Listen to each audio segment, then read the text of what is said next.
Thank you so much for being here. It's very exciting for me, and I'm sure it will be exciting for you as well. We are continuing today with the community speaker series that we have going on our campus. My name is URock, and I'm the marketing coordinator here at URock. And it's great to have you here. So we have actually 3 presentations scheduled for this semester, and these are presentations that are open for students. It's exciting to have students here, but also for members of the community in general as well.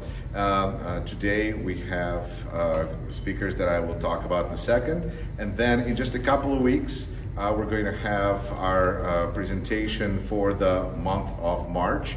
March is Women's History Month, and so we're excited to have representatives from American Association of University Women who are going to be speaking to us here on campus at Kirk Denmark Theater, which is where I am at right now.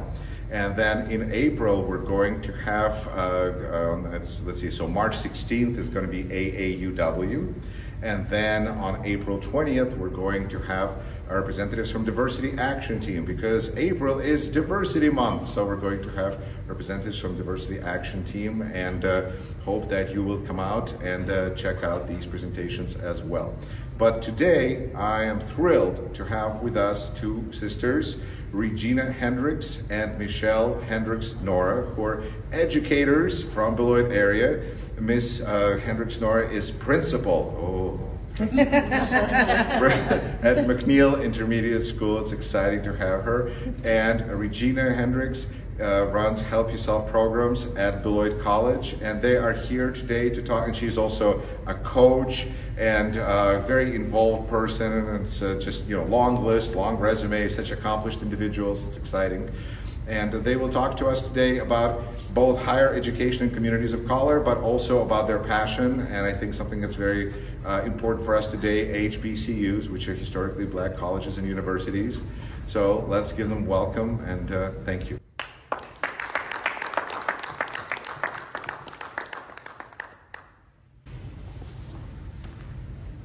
Good morning. Is it morning too? Okay, good afternoon. It's both. Just barely. Just barely. Anywhere in the world. Yeah. So I'm Michelle and this is Regina. So we just want to share a passion that we have that we utilize to educate young people in the area and all around, and then through our personal experience, and then how we continue in this throughout the community. So we were going to give you a quiz. Well, we still can. Can anyone tell us what HBCU stands for? You just said it. Historically Black Colleges. Historic Black Colleges and Universities. Yeah, good job. There we go. Historically Black Colleges and Universities. So Michelle and I both attended. Sorry.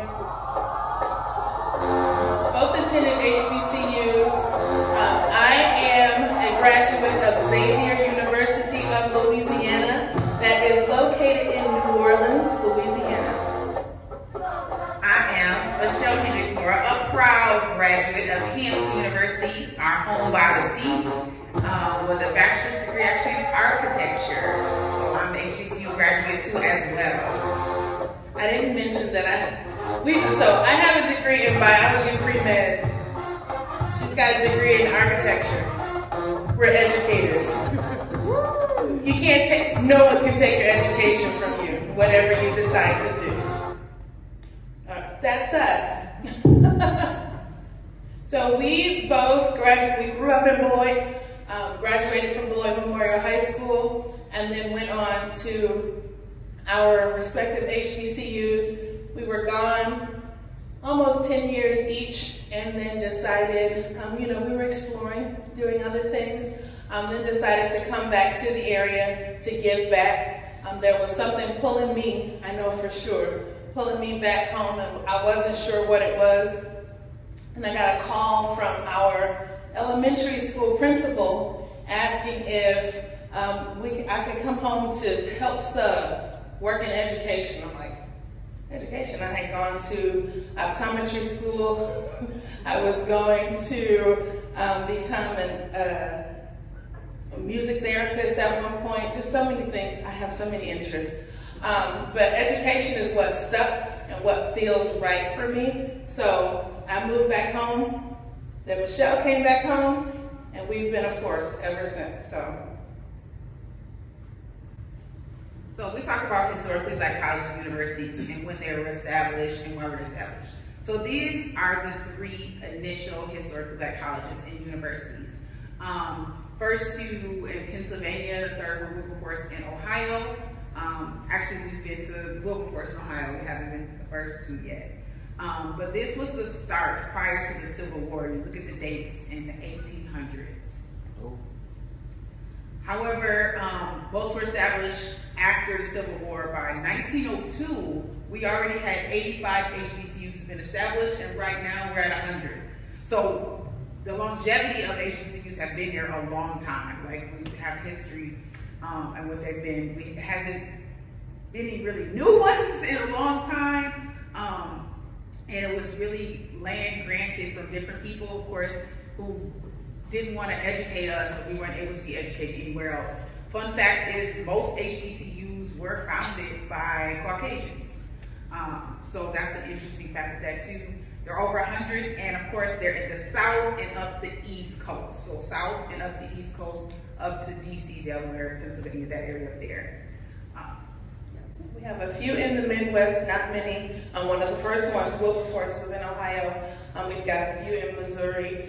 One thing about HBCUs is that you can't start a school in 2022 and try to establish it as an HBCU, because the first word is historic. So at some point, 2023 would be historic. But in order for this to be established, they had to be institutions that were started before 1964, I believe it was. So you can kind of see where this is the lower part of the United States. So it starts Texas and goes all the way across there.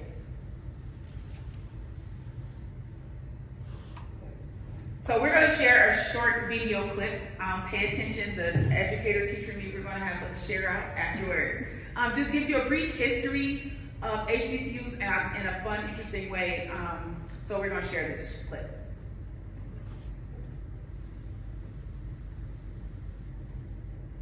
What's up, world? It's your boy, Jalil, all right? And it's Yard Talk 101. But look, let's have a moment here. Let's talk. Can I talk to you? All right, cool. Let's talk. So look, education is important. To me, it's important to you, right? But at one point in time, in the African-American community, as well as the minority community, education wasn't something that was provided to us. We had to fight. We had to tussle. We had to rustle. Everything just to get an education. At one point in time, everything was segregated. We got secondary books. We got secondary education. However, historically black colleges and universities were created in order to provide us, African Americans, the opportunity to receive an equal, if not better, education to our white counterparts. So I really want to help you all understand the relevance and the importance of HBCUs. So look, stay tuned and you're going to find out more. This that Yard Talk 101, what your campus life about? Got the kids hopping out, and the red setting it out. New strong signals walking, campus popping pretty off. The SGA debate, who next in the presidential office? Howard the Hampton Union, the A&T. Halftime gon' be live, drum line provide the beat. Trojan Nation has my heart, if you just wouldn't understand. To the universities all across the land. Prior to the Civil War, there was no structured higher education system for black students. Public policy and certain statutory provisions prohibited the education of blacks in various parts of the nation. Although these institutions were called universities or institutes, from their founding, a major part of their mission in the early years was to provide elementary and secondary schooling for students who had no previous education. It was not until the early 1900s that historically black colleges and universities began to offer courses and programs at a post-secondary level. These prestigious institutions were formed in an effort to enhance the intellectual capacity, strength, and prowess of African Americans during the days of slavery, when education was stripped from African Americans by the white counterparts. Following the Civil War, public support for higher education for black students was reflected in the enactment of the Second Morrill Act in 1890 by Justin Smith Morrill. Justin Smith Morrill was a representative and a senator from Vermont. He spearheaded the Morrill Acts that established federal funding for the founding of many of the United States public colleges and universities. He was one of the founders of the Republican Party. The act required states with racially segregated public higher education systems to provide a land grant institution for black students whenever a land grant institution was established and restricted for white students. Today, historically black colleges and universities are the educational oasis of hope for the African American community. Dr. Martin Luther King Jr., Thurgood Marshall, Dr. Mary McLeod Bethune, W.E. Du Bois, Felicia Rashad, Spike Lee, and other notable African American pioneers such as John W. Thompson, the chairman of Microsoft, Oprah Winfrey, CEO of Harpo Productions, Rosalind Brewer, CEO of Sam's Club, and Denise Young Smith, a vice president of Apple, have all broken the barriers and the norms of what African Americans should be able to accomplish in society. And these are all graduates of HBCUs. Cheyney University was the first HBCU that was established in 1837 and followed by Lincoln University of Pennsylvania in 1854 and Wilberforce University in 1856. Today, there are 103 historically black colleges and universities represented nationwide.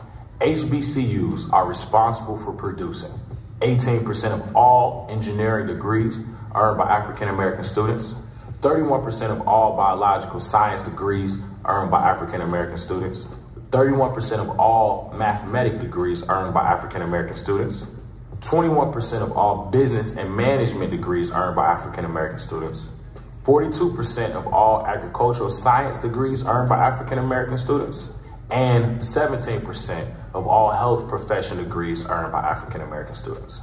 With many negative depictions of the African Americans in media, tragic happenings in our country, and the recent presidential election and other issues plaguing black people in our country today, the relevance and need of HBCUs is stronger now more than ever.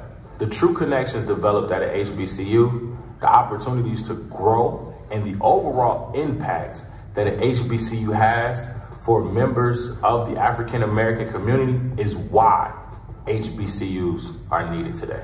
Students that are interested in attending HBCUs have a number of avenues to receive scholarships from organizations such as the United Negro College Fund, Thurgood Marshall College Fund, Tom Joyner Foundation, and they can reach out to the HBCU of their choice for additional scholarship opportunities. In regards to the student populations of HBCUs, the top 5 largest HBCUs are North Carolina A&T State University, located in Greensboro, North Carolina, Howard University, Washington, D.C., Florida and A&M University, Tallahassee, Florida, Jackson State University, Jackson, Mississippi, and Texas Southern University, Houston, Texas.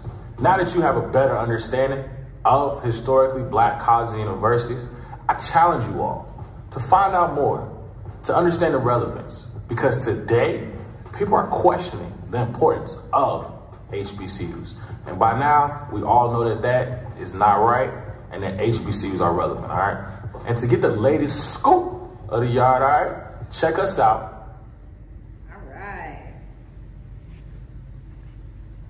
Did anybody learn anything new from the video? Anybody want to share anything that you did not know before that short clip?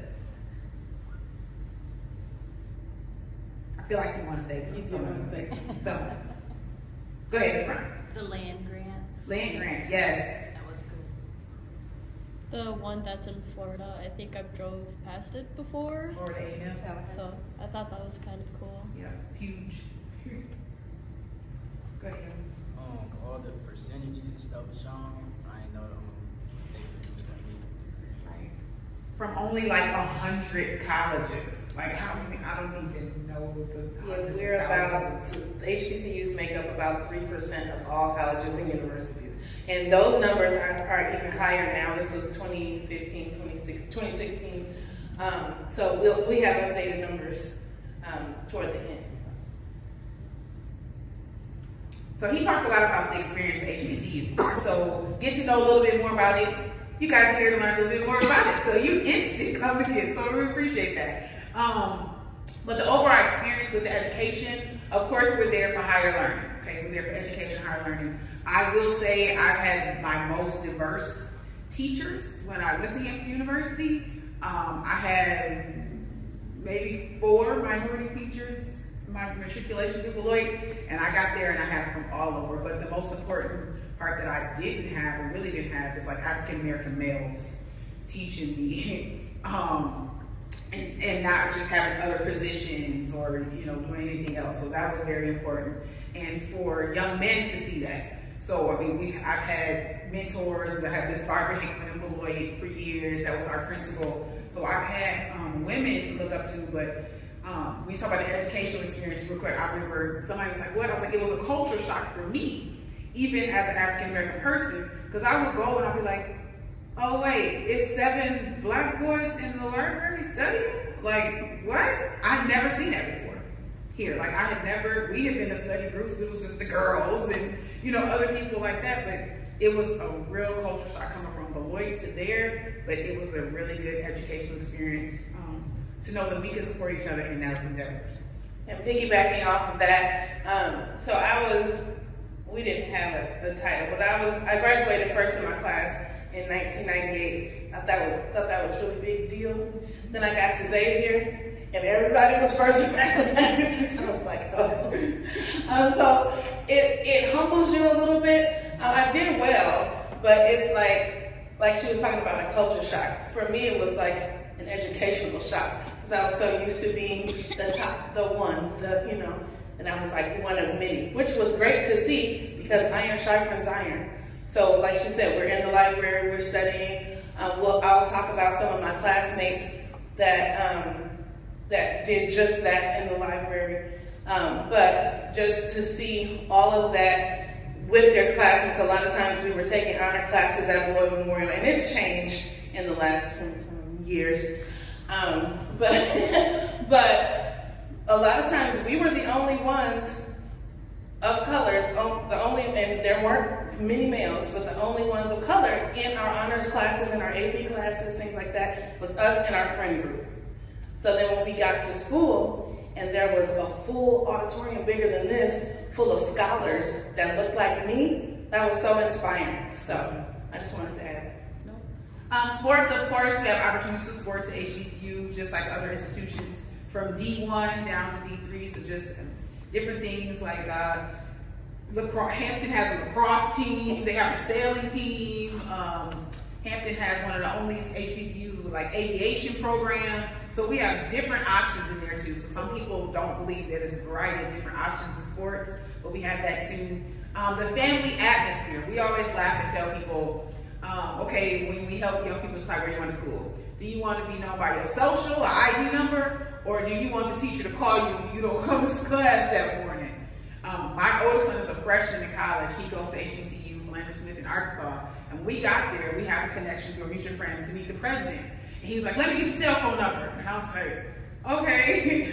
So the president of the university is like, I'm gonna text you if he don't get to class or something happens. This is the president of the university. It's like, I'm gonna text you, Ms. Nora, if something's going on, or I'm gonna text you when things are going good too.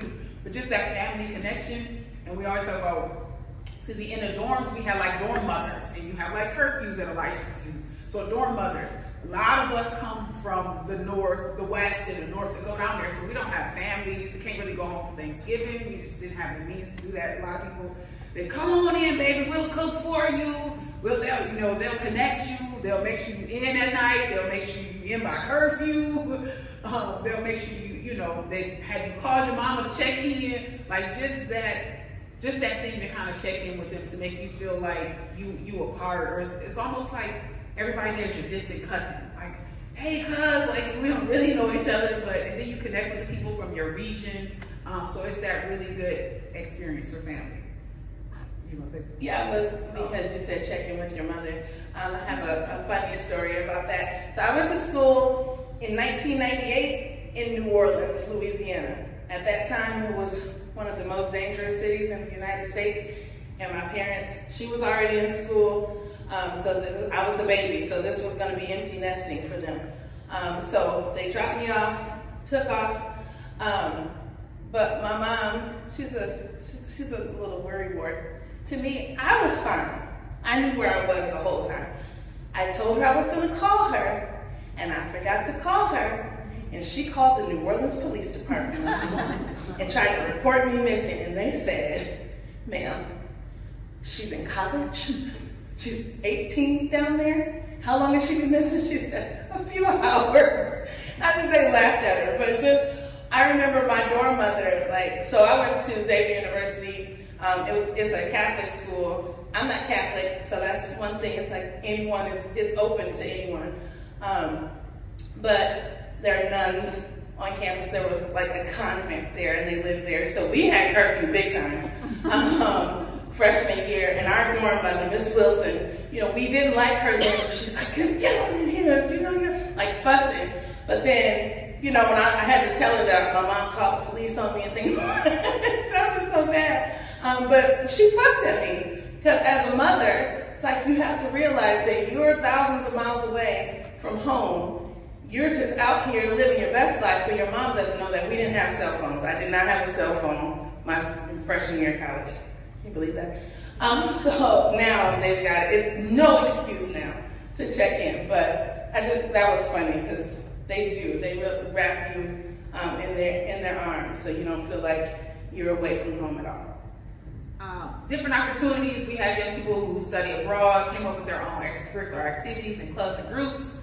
They have things like dance, cheer, cafeteria. We always laugh at that. Time to eat. It's just so different when we do college visits up here, or I went to UW-Whitewater for grad school too, so I know the difference. Like you go to the caf, but there it's like Wednesday, chicken wing Wednesday, fish fry Friday, crawfish. Like it's so cultural that we always laugh when they come home for Christmas, when we send kids down to school. Like, that freshman 15 is real when you get mac and cheese every day in the cafeteria, isn't it? So just kind of that. Gospel choir, so that part is not really like, because we have different choirs, but it's the soul part of the school.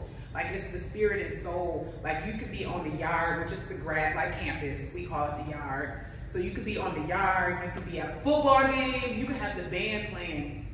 And it's like at any time, it could be like hundreds of people singing gospel songs or church songs, and we're like, what the world? And here, sometimes our youth would feel like they're the only ones that go to church or participate or sing or do praise dance and things like that. And it's like, then you're around hundreds or thousands that do the same thing. So sometimes it's like, for example, like Swing Low, Sweet Chariot. We've heard it. It's like, swing low, sweet chariot, coming forth to carry me home.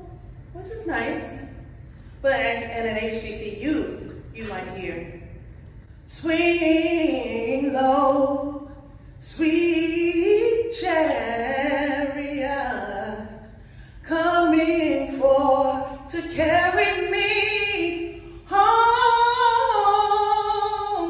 Swing low, sweet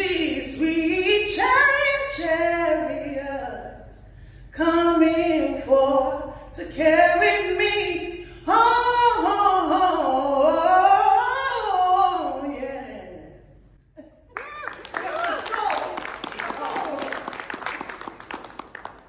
That's a part-time gig. It's karaoke. No. And then the Greek life. We are both, I don't have anything on. We are both members of Delta Sigma Theta Sorority Incorporated, which is a sorority. The Greek life is huge and important at HBCU campuses. It's helped with connections, making networks, about service, giving back to your community, scholarships, so academic, and then also fun, stepping, dancing, making, having fun and making lifelong friends and friendships through that too. So, and then we put the crunkness on there because it's hype. Like it can be very exciting, like and a lot. It could be Wednesday at 12 o'clock and you're like, what's happening? Nothing. Everybody's just out. Like, just talk and right now. music and Barbecue. Yeah. So just a few examples. So like HBCU has college queens. So it's like during homecoming time, you have to run for court, things like that. You represent the school in different platforms. You do community service. You have your. So here's some examples, Ebony. So one on the left is one of our old students, Lyric Parks. She attended our Rising Nights HBCU college tour, which we will talk about. She was a part of Help Yourself pre-college programs, and she was one of our nightingales.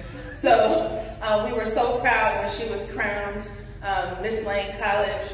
And then a lot of times they're featured in magazines, and like she said, they represent the university around, so they'll travel and be a student spokesperson for the university. Some of the queens actually compete in Miss USA. I don't think it's Miss America, but Miss USA. HBCU bands is one of the most prominent things that people know or hear about. It's a lot of classics, it's a lot of things like that. Just because they play and, you know, they're musicians, but they also play contemporary pop music, like music that's on the radio, which is huge because you can't just order that sheet music, which means most of those directors, they write that music and compose it for the different instruments that they have.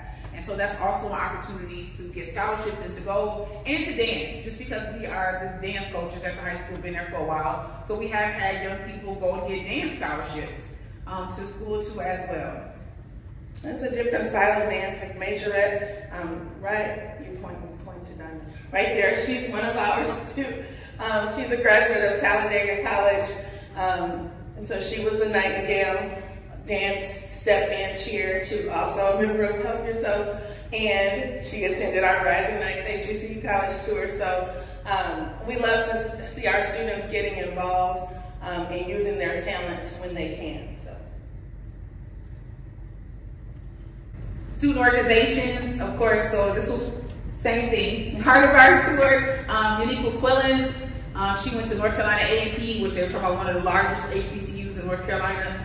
When she went to school, she had her own radio station program, always wanted to be a journalist, organization, National Association of Black Journalists. She was like one of the, she held an office nationally for that, for all the undergrad schools.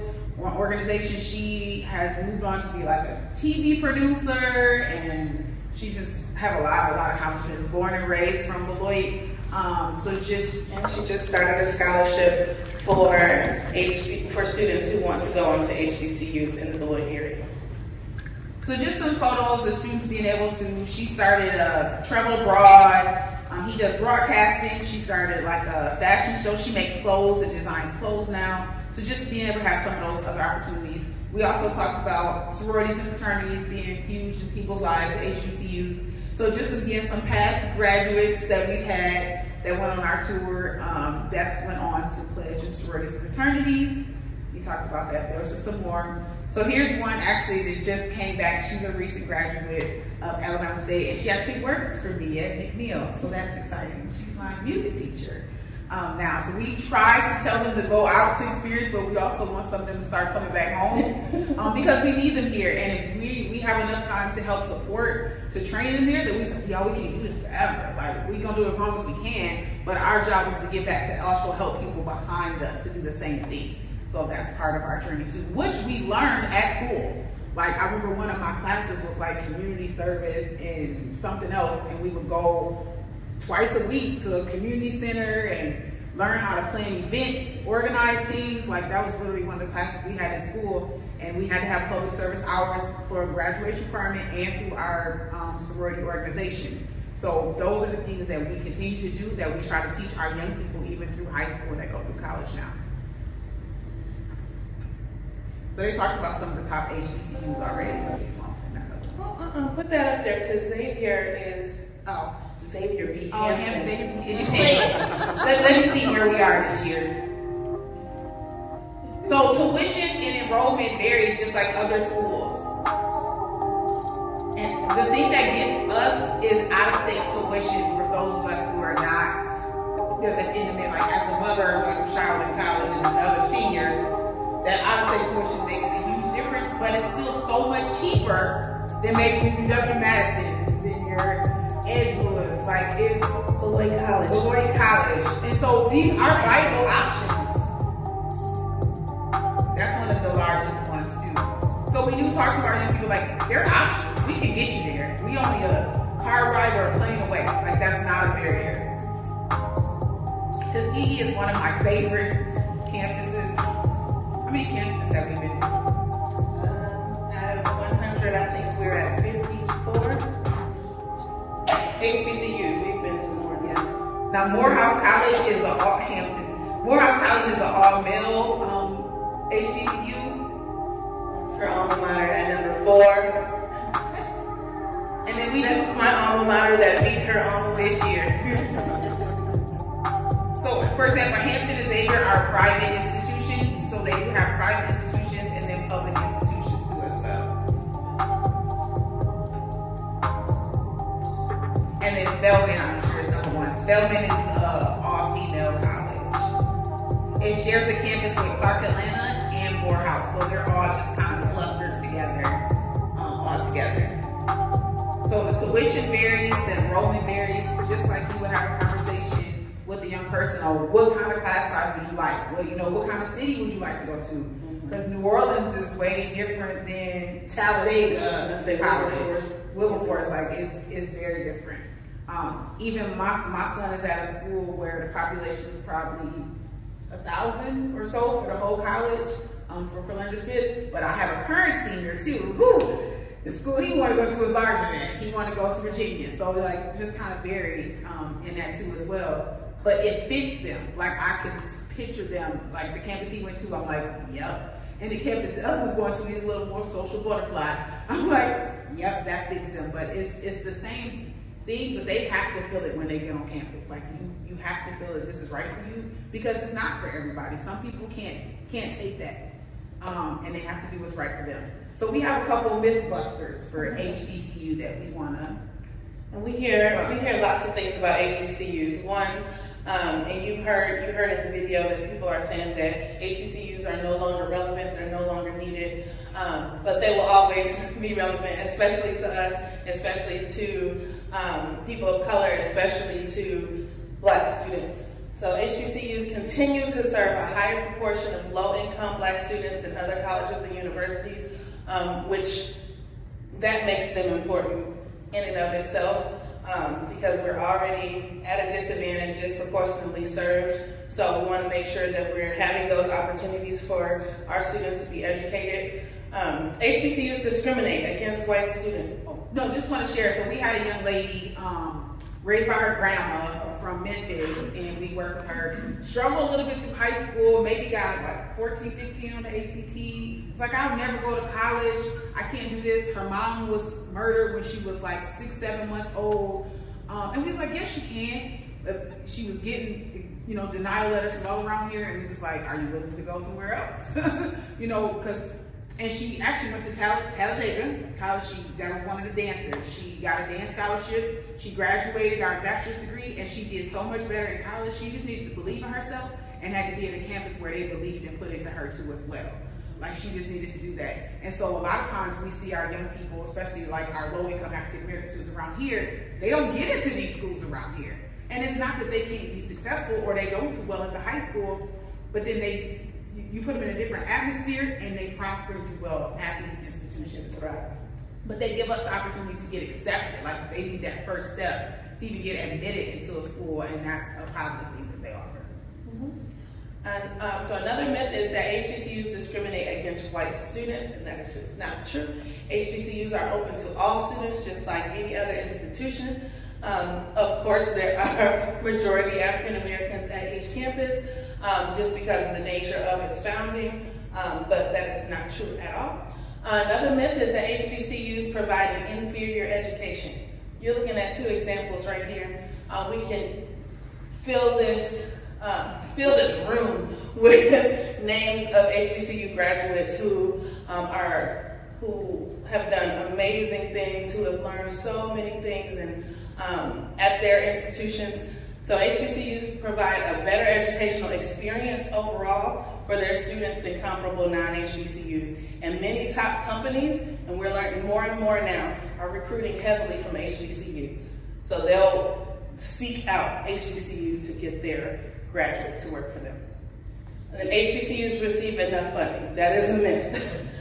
So some people will say, well, you get just as much funding as this school, so why aren't you doing this? It's not true. So since their inception, HBCUs have been shortchanged with public funding. And that's why you see some of them struggling. But the thing about us is that we know how to make something out of nothing. And that's cultural, and that's the soul within us, which is, again, which makes our institution so much more special. It's because we're, like he said, we're fighting for our education. It shouldn't be that way, but if we have to do it to save them, then we will. Another myth is that HBCU alumni giving is low. It's not true. It might be true at some institutions, just like that's true at other institutions that are not HBCUs. Alumni giving at some HBCUs is relatively high. I know for Xavier, we have Give Love Xavier Day. We raised last year for GLX, we raised almost $500,000 in 24 hours. So our sorority alone raised over $50,000. Well, it was almost $100,000 this past year. But like, we have challenges and things like that. So that's not true for all. But it's still not enough to fill that funding gap from the public, from the government. Myth, private HBCUs only enroll well-off Black students. Not true. Nearly half of the students at the top private HBCUs come from low-income families. There are Pell Grants and things like that that help close that gap, but that's not true at all. I will say, because we went to one of the top HBCUs, it was different to interact with the families and students of people with wealth, with money, to have other African American families and students to have, like, to be driving Benz and Mercedes in class, and their parents come and be like, oh, they own this company, or they CEO of this hospital. Because, I mean, coming from a lawyer, I always told them, well, I'm a blue collar person working here. My parents are GM.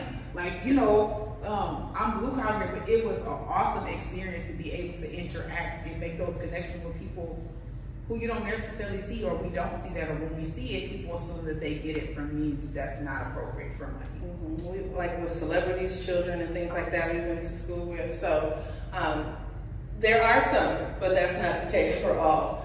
HBCUs are not different from other MSIs, which stands for Minority Serving Institutions.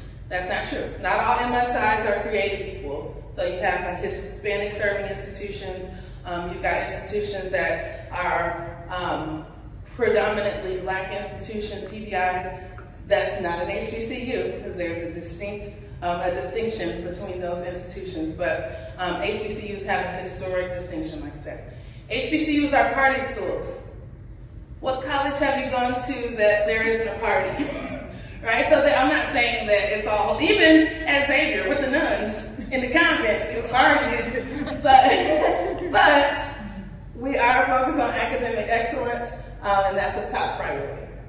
It was interesting to have dress codes on campus. Like on certain Wednesdays, certain day, everybody had to dress business, no matter what your major was. Or like my son's school, they have to go to chapel. You have to wear certain attire, or you have to wear all white. Like it teaches you sort of those things too on campus. It's that discipline of certain things. And if you didn't, or if you violated, you'd be out by 5 o'clock. Like they're not playing. They have your stuff off campus because they're here to teach you how to survive in the world, not just about education. So how do you go back in the world and survive as an African American student? Okay. Oh, sorry. Our Rising Nights HBCU College Tour. So we experienced life at HBCU. When we moved back, we wanted to expose our students to that same experience. And so we started in 2012.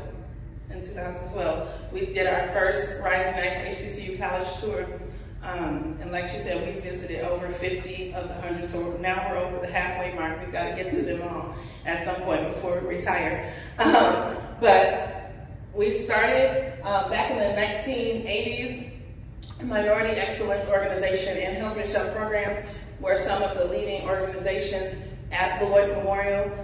So they started taking students to visit post-secondary educational institutions. And so we were a part of MEO. So when we first got, we didn't get to visit HBCUs, but we were visiting colleges and things like that. So we knew how important it was to get on that college campus. So like Michelle said, the campuses will put the prettiest pictures. They'll say, hey, come here, it looks nice. But until you step foot on campus and you get the feel of it, you won't really know. So we want to get them on those campuses. So again, each spring break we do tours besides the breaks from COVID. We do tours, we take about, this year we're doing 20 students, and then we've taken up to about 40, just the two of us, high school students. And so in addition to visiting college campuses, we also help instill in them things that we learned when we were went to schools, HBCUs. So you hear us talk a lot about service, giving back in service. So we definitely always do a community service project and have them going. The one that stuck out the most for me is we were at helping a school put their library back together after Hurricane Katrina, and this was 7-8 years after. This was 2013. Katrina happened in 2005, and we were 2013. Our community service project was to help rebuild a school. So all that time, these schools were going without. So we've done different things in service projects. So that's always a good experience to go give back. Then we try to visit Black-owned businesses whenever we go on these college tours. The top picture there is one of my classmates, Chris Stewart. So he's one of the top lawyers in Georgia, has been on some high-profile cases. He was the lawyer for Walter Scott's family after he was murdered. He was on the George Floyd case and many others.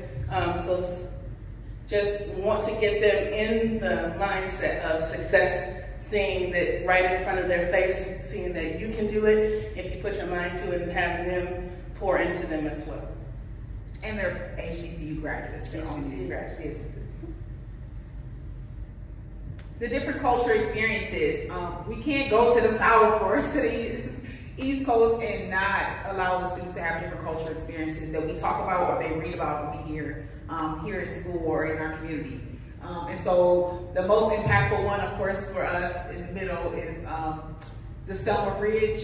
We had just talked about that, or the movie or something just come out. And then just to stand there on the bridge knowing all of that happened, and I believe we had the students watch the movie before we got there, like on the bus or something. And it was just so emotional to know, do you know what happened to our people right here for us to be able to be here today? But those are different. That's the art museum that we went to, and of course in Washington, D.C., Dr. Martin Luther King Jr. Memorial. But to be able to have conversations about those, and to talk about those people who also went to HBCUs, and just to say, these are things we need to continue to do to fight, so you can have the right for an education. And then we also create networking panels. We pull in HBCU graduates that live in different cities. They can be, mostly they're our sorority sisters that live in different cities. A lot of times though, we do have past Beloit Memorial graduates or people who have gone through our programs that are still living in that city, or if they're still at that school, we've had them pull some students from that school that, and on the far, you're far right, that was some North Carolina A&T students that came to speak with our students, which is good to get that perspective, because it was not just adults speaking at them. But yeah, we love to do networking panels, and so especially if it's a career path that they want to go into, you already have a connection. So we like to hook them up with some folks. And of course, throughout the way, the goal is to have them graduate, right? To have them graduate from college, and how we can help support that too as well. So these are some fast facts. Some of the updated numbers. I know we saw some of the percentages before. So like I said, HBCUs make up less than 3% of all colleges and universities. But even so, they educate 50% of Black American teachers, 50% of Black lawyers, and 40% of all African Americans in health professions. Then more than 80% of all Black Americans with degrees in medicine and dentistry graduated from either Howard or Meharry Medical College, both HBCUs. 75% of people with doctorate degrees earned their undergrad degree from HBCUs. You're looking at two features. Are we going to make it through this? We'll make it. We're in this right now, too. Trying to encourage each other. 75% of Black officers in armed forces earned their undergrad degree from HBCUs. 80% of Black federal judges earned their undergrad from HBCUs. And then HBCUs remain the leading institution for granting baccalaureate degrees to Black students in STEM. And then we continue to hold a high ranking in the proportion of graduates who go on to complete graduate and professional training. And 50% of Black faculty at traditionally white institutions, research universities, receive their undergraduate degree at an HBCU. And then HBCUs enroll 20% of Black undergraduate students overall and award 40% of baccalaureate degrees earned by Black college students. So these are some of the numbers, even though we make up less than 3% of all colleges and universities. So they are very relevant, they are very important, especially to our young Black students. So this is where I won't play the full clip. What time is it? Okay, yeah. Okay. So these are three of my classmates from Xavier University. So they all, when I was talking about students who were studying in the library and things like that, these are three of my classmates. They're all doctors. Xavier, fun fact, Xavier is #1 in placing African Americans into medical school, and it has been since I went there. But these are three of my classmates who have gone on to become doctors. They made a pact while they were at Xavier that they were going to encourage each other along the way. And they did just that, and then they created Pulse of Perseverance, which is their brand. They want to push excellence onto young people. They have a monthly scholarship. Some of our students have won the scholarships.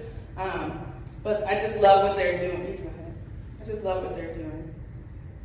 Perseverance isn't just a book, it's a movement. Our next guests have persevered against all odds, and through sheer grit and determination, they've all become doctors. They are on a personal mission to change the way the world views Black men. We know exactly where we came from, we know who we are, and we know our kids and what they're going through. What's the odds of a kid from the south side of Chicago with, average ACT scores? What's the likelihood of that kid, becoming a board certified physician? It's extremely low. As recently as 2017, Black men only made up 2% of the graduating medical school class. And the only way to improve is to reach back as we climb. We hear, what does a doctor look like? And a doctor looks like you. Yes. A doctor looks like me. This is us every day, all day. And we want to show kids that there's more out here. There's the higher levels of success. When you put the education behind you, you can do anything you want to do. No one can take it from you, and you control it. So you control your destiny. Now the next step is to provide the actual resources. So the first resource that we're giving out is through a scholarship. The goal is, through the scholarship, is to show the world, and particularly our communities, that we have these young Black kids who are highly inspired, highly motivated, and give them a sense of self-confidence because we're putting them on a platform to show their excellence. And that's what the real Pulse of Perseverance is about. It's about grooming up others to achieve their level of success, only to push somebody else to do the same thing. So they wrote the book, Pulse of Perseverance, and they have an app coming out soon. I just did a test for it, so.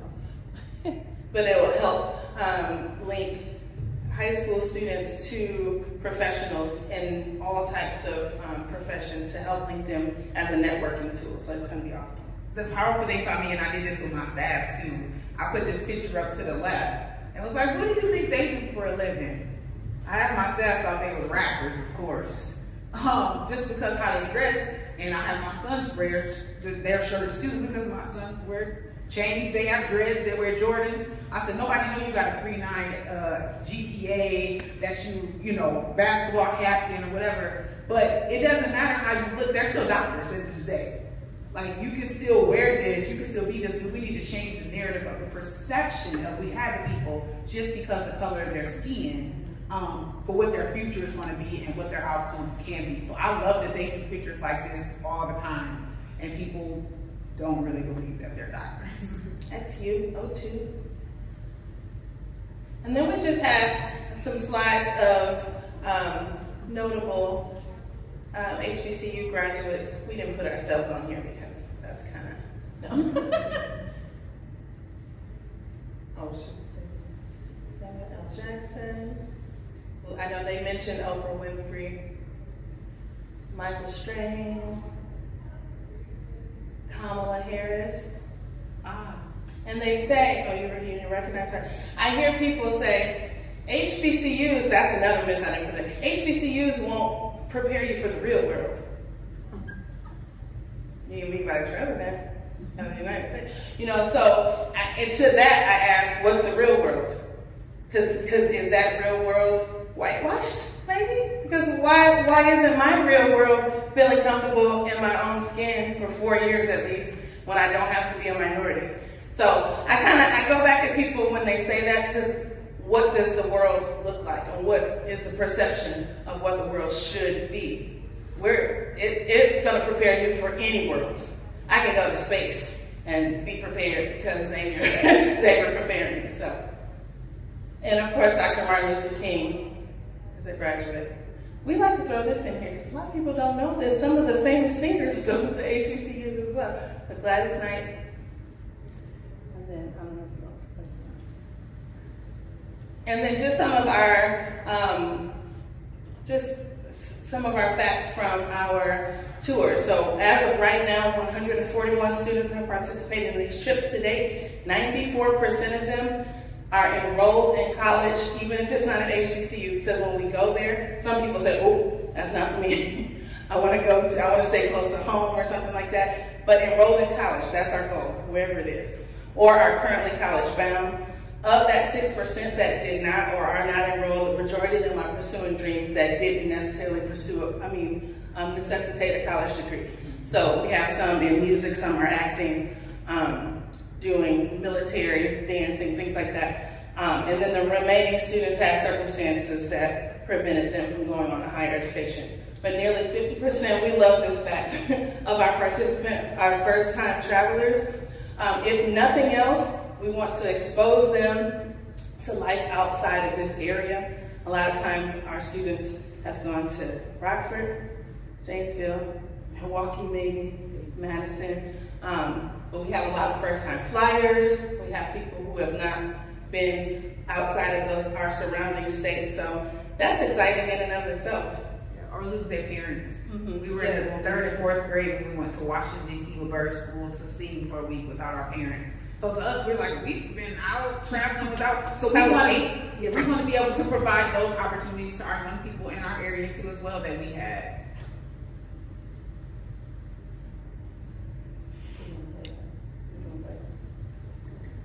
And so as a result of some of our trips, we have alum, BMHS alum, and so many now, this is more than this list, because this list was a few years ago. So many HBCUs and colleges in general, but we highlight the HBCUs, that how important it is. We like to highlight Bria because she was on our very first tour. When we got to Howard University that year, she's like, okay, this is it. She went to the office, accepted her full ride scholarship, and she was on it from there. She even tried out for cheer while we were there. She caught the train from the hotel and went to cheer tryouts and came back. So Bria is now a lawyer in Georgia. She went to Emory for law school. But HBCUs will prepare you for anything. You have to find the right one, but they will prepare you for anything that you want to pursue in life. A lot of people ask us, is it worth it? Is it worth sharing about HBCUs? Will people understand? Why do you take people, young people down there? Why do you expose them to it? Is all of that worth your time and effort? And we will say absolutely yes. Absolutely yes. We'll keep doing it until we can't say it for weeks straight anymore. But now it's even more personal that my kids are college bound or college age. We've been doing this for so long. her daughter will come along. But just and to be able to help their immediate fan group too, and then other people that's like, can you tell your mom I want to go to college, can your mom help me, or can your auntie help me? To just be able to sit down and have a relationship and be like, our heartstrings, we got, okay, come on, let's help them. Because that's what it's all about. Again, when we committed to move back home, our commitment was to serve our students in our community, and part of that is sharing about HBCUs and offering those opportunities for them. So that's our presentation for today. If there's any questions or you want to know anything else, please feel free to ask us.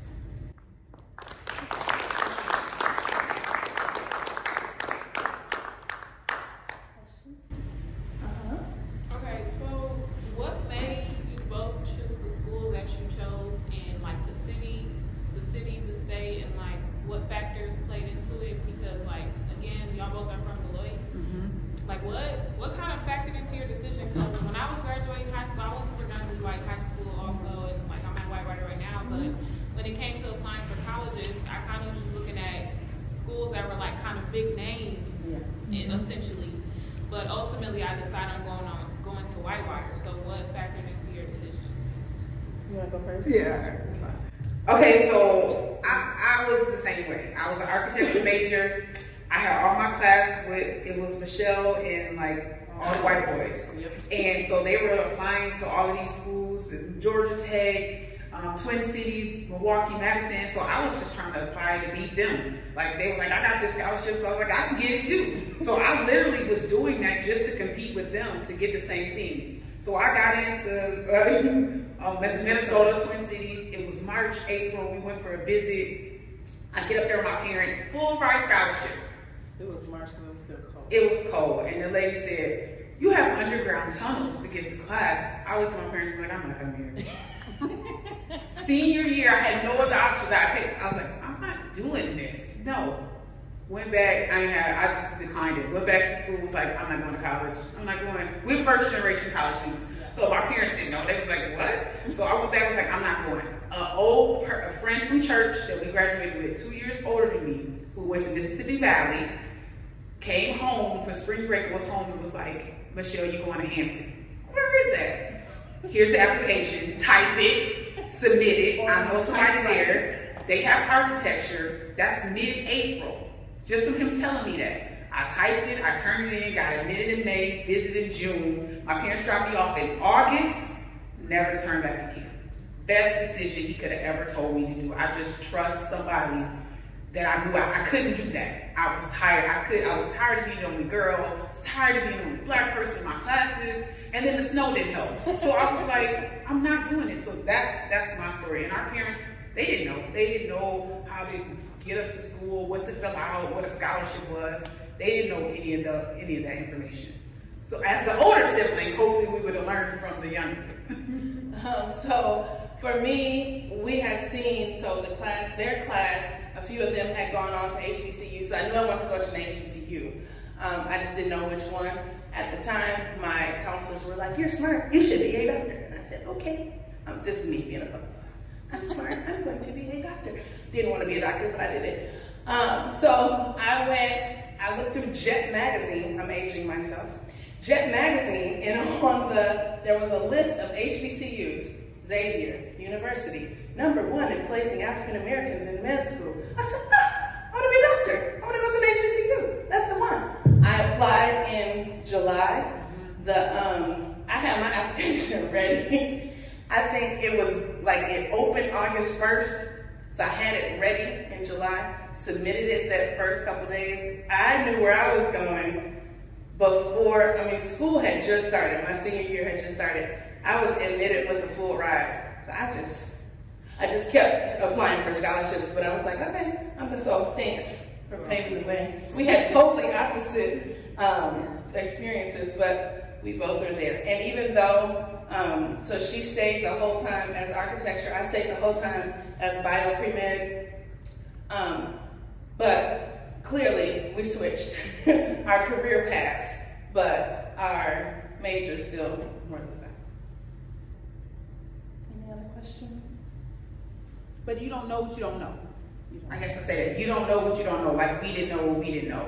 And so our job is to help educate so people can know there are other options. options out there. Because if we lived in the South, they know what's there, they know what's up the street. We don't have that advantage. And so our job is to help educate people in this area, this community, so they know they have other options as well. Which is why we take the tours and why we expose them to different career options, because our counselors told us teacher, lawyer, doctor. Me, and she was off the beaten path with architecture. So those were the ones. And so there's so many other things out there that you can do, so we just wanted to expose, we want to expose our students to so many other things. So that's why we do what we do. Mm-hmm. I also just kind of want to get both of your viewpoints, because I don't know if you all know, like today, a lot of PWIs have kind of implemented Black cultural things that are, that take place at HBCUs. They're taking place at PWIs now. So how do you all feel about that coming from an HBCU? Like me going to Whitewater right now on the main campus, we have a major in dance team, and we have a Black student union, and we have Black sororities and fraternities. So like, what do you all think about that? Because I know a lot of some Black people from HBCUs that have graduated or go there right now, some of them feel like they should be gatekept at the HBCUs, and some are in agreement with it. So what do you all think about that? I'm on the fence. I understand. So I work at Bullock College. So I see the struggles that especially the Black students are having. They are enduring so many things. They need a space where they can be themselves, where they can let loose and let some of that, just like, whew, I love BSU at Bullock College.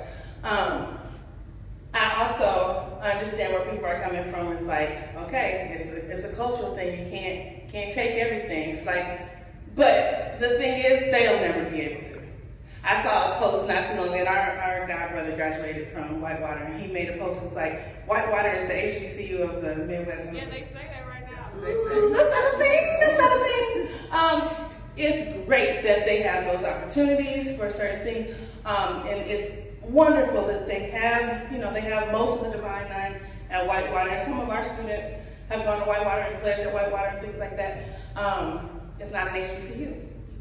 The feel of it, you can try to recreate. You can try to recreate macaroni and cheese too. But if you don't have the right recipe, it's not gonna taste the same. It might look, you might have a little cheese, might have a little pepper, but it's not gonna feel like the soul of grandma's macaroni and cheese. So yes, okay, you can have it, but for me, it's not gonna be the same. It can have the feel, some of it, but it's not gonna have the full atmosphere and experience. You can't recreate it. You can't, even if you try. Okay. But I love that they're creating experiences, because that's important. Because that's your home for however long you're there, so you want to feel comfortable. You good? All right. Well, thank you so much.